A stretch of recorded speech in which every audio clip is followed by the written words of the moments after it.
It has been nearly 2 months since San Diego teenager Hannah Anderson was kidnapped by the man who police say also killed her mother and younger brother. She's now back at school and is leaning heavily on family and friends for support. Earlier this week, I sat down exclusively with Hannah and her father, Brett. We'll get to that conversation in a moment, but first, Hannah's story. At first glance, Hannah Anderson looks like any other 16-year-old girl, spending time with friends, cheerleading, dancing.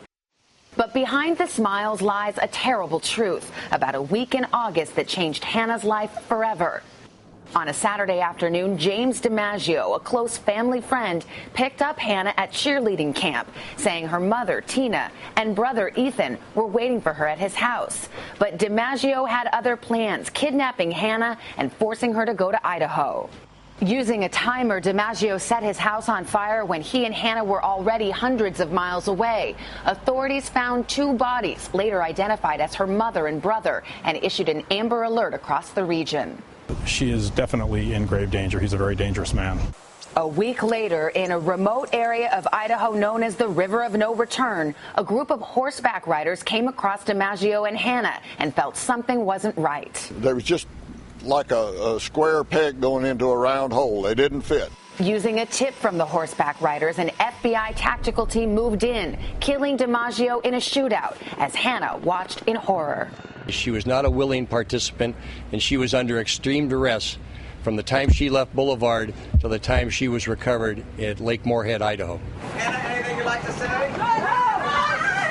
Back home in San Diego, Hannah's family has asked for privacy, but speculation remains about Hannah's relationship with DiMaggio and what really happened during that week-long ordeal.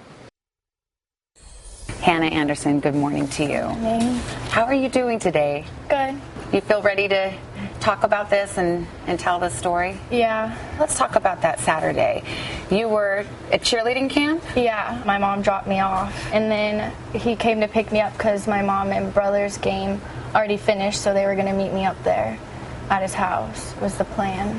So you get in the car. Where do you go, and at what point did you realize something is really wrong? When we got to his house and my mom's car wasn't there. Did he say something that lets you know he had some pretty bad plans? When I got into the house, he handcuffed me and zip-tied my feet. He told me that he was going to kidnap me and take me to Idaho, where my intention was just to carry his backpacks to the river, and that he was going to live there and then he'd get me home afterwards. Did he say anything about where your mom and brother were? He told me that my mom was in the garage and that Ethan was upstairs, and that the whole time that they were alive, the whole time, but I didn't know. Did you feel in fear of your life? Yeah, when we got into the house, after he told me the plan, he made me play Russian roulette with him, sitting on the couch. And with a real gun? Yeah. And when it was my turn, I started crying and was freaking out. And he said, "Do you want to play?" And I said, "No." And I started crying, and then he's like, "Okay," and he stopped. How long do you think you were at the house? From what I remember, about 2 or 3 hours, and then he drugged me, and I was out, and then I woke up in Idaho. When you say he drugged you, do you know what kind of drugs? We believe he gave me Ambien. There was a time when you were in the house that I understand you thought you heard Ethan. Your brother. Yeah, I heard him trying to yell upstairs, but he was gagged, so I couldn't do anything to help him. I was yelling his name, but I couldn't do anything. You weren't in any position. He was restraining you. Yeah.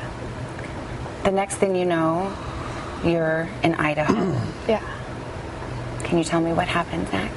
I woke up and I said, "Where's Mom and Ethan?" First thing I asked. And he said, "They're both in the garage, tied up, and my house is supposed to set on fire at 7 o'clock. And then he said, "I put signs on the garage to help them be safe from the firefighters before the fire reached the garage." You're telling this story fully for the first time. There are a lot of graphic details, and we're not going to get into them.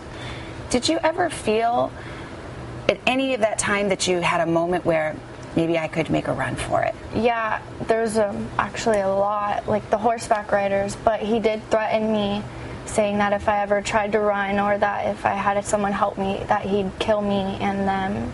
There came a time as this week went on when you came across these 4 hikers.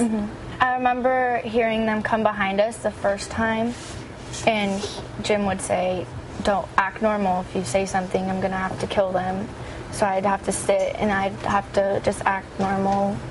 And they'd come up and they'd look at us and we would be quiet, but Jim would talk to them and then they'd left. Well, as we now know, those hikers were suspicious. They saw an Amber Alert. They called the authorities, and the authorities found you and confronted Jim.